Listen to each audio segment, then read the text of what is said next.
여러분 안녕하셨습니까? 지난번에 장망성 살던 기독도가 좁은 문을 찾아서 귀에다 손가락을 틀어막고 생명 영원한 생명 힘차게 달아날 때 고집이와 이천이가 따라가. 고집이는 중간에 돌아가고 이천이는 따라가다가 그만 수랑통에 빠져서 이천이는 기독도를 원망하면서 돌아가게 되었습니다. 오늘날 주님을 따라가다가 타락하는 사람은 세상에서도 환영 못 받는 것이에요. 마디른 소금은 밖에 버려 사람에게 밟힘이 되리라고 하였지요. 이천이 어떤 신자인가니 경기적 신자. 이천이 왜 그렇게 속히 돌아갔는가? 경기적 신자이기 때문입니다. 불경기가 될진 물러가는 거예요. 기독도를 따라갈 때는 좋은 것만 생각했지 가는 길에 어려운 일이 있을 것을 예상치 못해. 강원도 춘천의 어떤 노파는 예수 믿으면 복 받는다고 석 달 동안 예배당에 잘 다니다가 주일날 예배당 간새 도적 넘어와서 고추서말 도둑질해. 교회 안이 나오므로 그 교회 목사가 신방을 가니 그 할머니 나는 이제 예수 안 믿을 테예요. 왜 그러냐 하니 하나님 있으면 왜 고추 도적놈도 못 지켜주겠어 했다. 자라 모가지 신자다. 자라 모가지가 평안무사할 때는 쑥 나오다가는 뭐에 건드리면 쑥 들어가는 거예요. 오늘도 그런 신자가 많아요. 우리가 하나님 나라에 들어가려면 여러 가지 환난을 겪어야 하리라. 만일 뒤로 물러가면 내 마음이 저를 기뻐하지 아니하리라. 누구든지 나를 따라오려거든 자기를 이기고 제 십자가를 지고 나를 쫓으라 하신 우리 주님의 간곡히 부탁하신 귀하신 말씀을 잘 기억하고 따라가야 합니다. 왜 이들은 이 절망소에 그렇게 빠졌는가? 절망소에 빠진 원인 첫째는 이 얘기를 너무 많이 한 까닭이에요. 성도의 생활은 말을 조심해야 해요. 미천 안 먹는다고 공연한 말 너무 하다가는 실패의 원인이 되는 거예요. 다윗이는 내 입에 파수꾼을 세워주시옵소서 하였어. 이사야도 내 입술이 더러운 백성 가운데 처하여 입술이 더럽다고 회개했습니다. 둘째는 우리의 징검다리가 있는데 그 징검다리를 보지 못했어요. 징검다리는 하나님의 말씀이에요. 우리가 어려운 일 당할 때 침착히 하나님의 말씀을 잘 상고하여 말씀에 서서 나아가야지. 너희는 마음에 근심하지 마라. 나는 하나님을 믿으니 또 나를 믿어라. 환난을 받으나 안심해라. 내가 세상을 이겼노라. 내가 물에 들어가도 같이 하고 불에 들어가도 같이 하리라. 이런 모든 말씀을 기억해야 해요. 내가 주의 말씀을 감춘 것은 범죄치 않게 하려 함이니라. 주의 말씀은 내 발의 등이요 내 길의 빛이니 되나이다. 예수님께서도 마귀 시험을 당할 적에 말씀으로 승리하셨거든. 말씀으로. 사람이 떡으로만 사는 것이 아니요 하나님의 입으로 나오는 말씀으로 산다. 주 너희 하나님만을 봉사하라고. 너희 하나님을 시험하지 말라고. 다 신명기에 있는 말씀을 가지고 싸웠습니다. 승리한 것이에요. 기독도는 아무리 어려워도 돌아서지를 않고 죽어도 천사이나 바라보다 죽겠다고 생각한 거지. 혼자 아무리 애를 써도 할 수 없어요. 울어도 할 수 없고 힘써도 할 수 없고 참아도 할 수 없어요. 움직이면 움직일수록 더 빠져들어갑니다. 이때마침 은졸한 은혜 은자 도울조자 은졸한 분이 와서 건져 주었습니다. 때를 따라 돕는 은혜다 라고 하였어. 시험 당할 때 피할 길을 주시는 하나님, 내 모든 시험 무거운 짐을 주 예수 앞에 아뢰면 근심에 쌓인 날 돌아보사 넓으신 사랑 베푸신 무거운 짐을 나 홀로 지고 견디다 못해 쓰러질 때에 불쌍히 내겨 날 구해주리는 주 예수시니 오직 예수뿐이 아닌가. 베드로도 갈릴리 바다 풍랑을 보고 무서워 빠져들어갈 때에 주님이 오셔서 적게 믿는 자여 왜 의심했느냐 하면서 붙들어 건져주셨습니다. 울리에서 나온 기독도는 내 짐이 점점 무거울 때 주 예수 앞에 아뢰면 예수는 나의 능력이시니 내 대신 짐을 져주시네 찬송을 부르면서 걸어간 것이옵니다. 세지의 유혹, 육정부에 사는 세질한 자가 기독도를 만나 그대가 수고를 어디를 가느냐고 하니 기독도는 대답하기를 나는 장망성 살던 사람인데 진실로 곤고한 사람이라고 좁은 문으로 가서 이 무거운 짐을 벗고 영생 얻으려고 한다고 했습니다. 세진은 이 사람 큰일 났구만. 세상 이 길처럼 험하고 괴롭고 어려운 길은 없는데 그대가 오다가 한판 굴러났네 그려. 이제 앞으로는 얼마나 더 어려운지 모르는데 곤하고 위태하고 어둡고 기갈과 치운 거 죽음의 곳이라고 우리 동네 육정부 사람들도 한때 간다고 하더니 다 돌아왔다네. 김 목사도 돌아오대.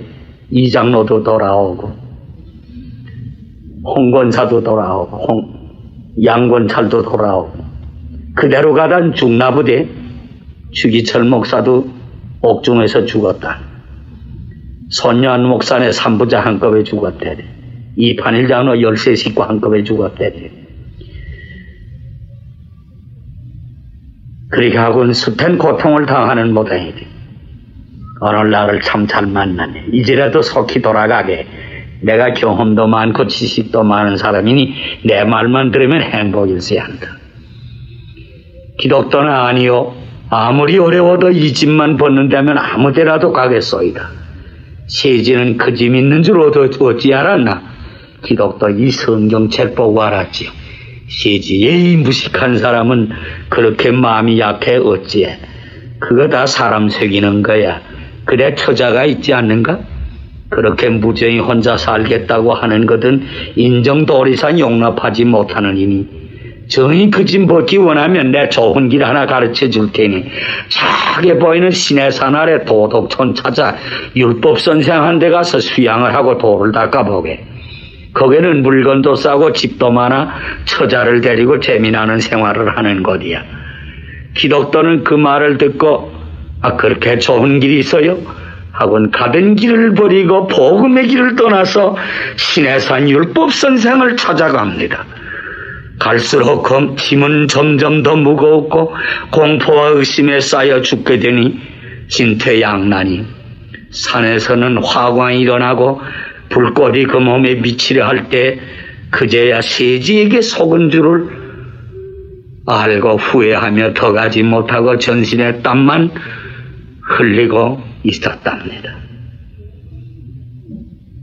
그때 마침 전도가 다시 찾아와서 엄숙한 말로 경계하고 바른 길을 가르쳤습니다. 이는 주님의 지극한 사랑이지요. 전도가 가라되 왜 내가 좁은 길을 가르쳤는데 이렇게 속히 곁길로 들어는가? 율법이나 도덕이나 인간의 수양으로 그 짐을 벗고 천성의 생명길로 너희 가는 줄 아는가? 성경에 말씀하시기를 어리석은 갈라디아 사람들아 너희의 눈앞에 십자가가 밝히 보이거늘 누가 너희를 꾀이더냐? 너희가 복음을 듣고 믿음으로 성신을 받았느냐? 율법의 일을 행함으로 성신을 받았느냐? 너희가 이렇게도 어리석으냐 하였습니다. 기독교가라되 그렇게 위험한지는 몰랐습니다. 어쩌면 좋을까요? 희망이 전 없습니까? 전도는 다시 여러 가지 주의 말씀을 빼주며 이제라도 회개하라고 명령하였습니다. 세지의 말 들은 것 통탄히 내게라. 정도를 떠나서 미혹의 길에 간 것, 불때는 십자가를 지라야 평안한 육신의 길을 구하는 것, 셋째는 죽음의 지배를 계속하는 것에 발을 디디는 것은 하나님의 명령을 배반하고 사람의 뜻을 순종함이라. 히독도는 벌벌 떠면서 나는 화를 받을 자여 멸망할 자이라고 슬피 울며 회개하였습니다. 셋이 만난 것도 불행이요, 그 말을 경솔히 믿은 것도 나의 어리석음이요, 사역으로 쫓는 길에 미혹한 것을 매우 부끄럽게 생각하였어요.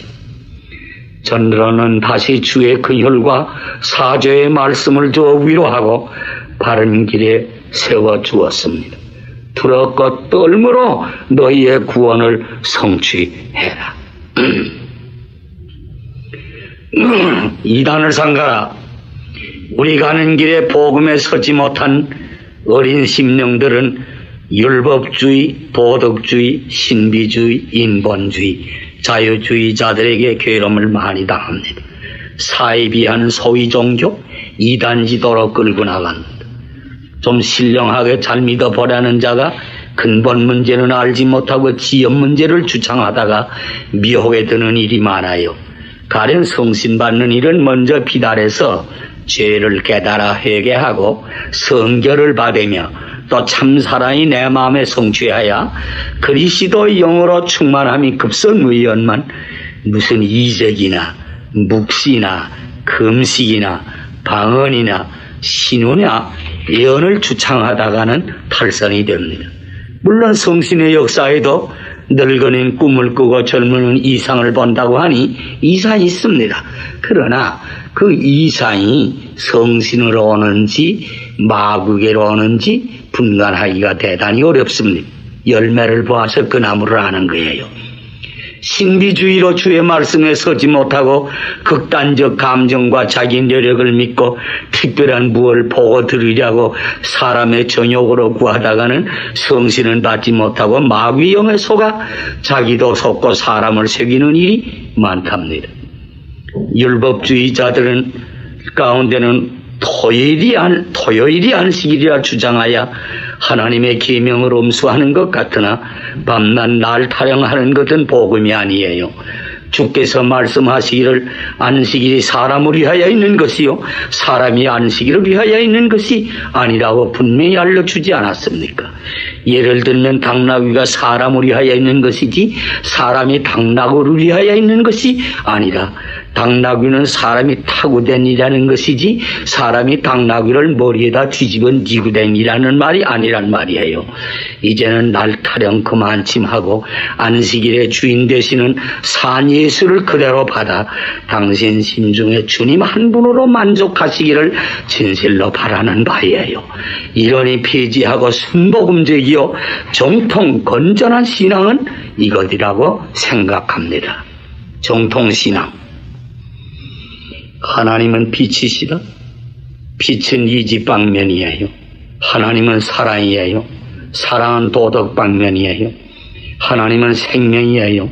생명은 신비 방면인 거로 이지와 도덕과 신비 삼자가 구비한 신앙이 건전한 참 종교요 참 그리스도인입니다.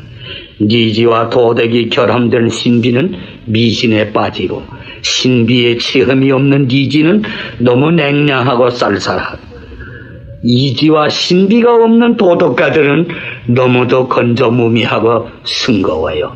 언제나 가슴은 뜨겁고 머리는 냉정하라고요.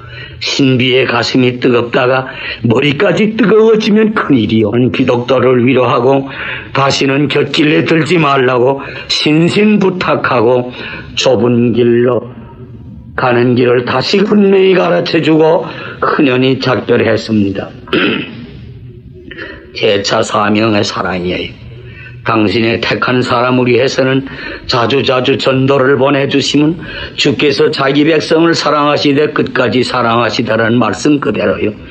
엘리야가 사명에 낙심하고 호렙산의 동굴에 있을 때에 제차 사명을 주셨고 요나가 불순종하고 고기 뱃속에 들어갔다가 나올 때 여호와 다시 나타나서 재차 사명을 주시고 3번이나 주를 모른다고 떨어져서 3년 전에 내버렸던 그물을 다시 가지고 3년 전에 떠났던 갈릴리 바다에 나간 베드로를 다시 찾아 새 사명을 주신 하나님의 사랑에 아직 감복 않는 자야 어찌 사람이라고 할까요? 하나님은 사랑이에요. 죄악에 타락된 우리까지 사랑하니 참 사랑이 아닙니까? 기독교는 전도를 작별하고 이제는 누구에게나 말도 하지 아니하고 누가 물어도 대답도 하지 아니하고 이전에 잘못만 걱정하면서 급한 걸음으로 좁은 문만 바라보고 가다가 좁은 문에 다다라니 그 위에 간판을 썼는데 문을 두다리라 또한 열어주실 거지로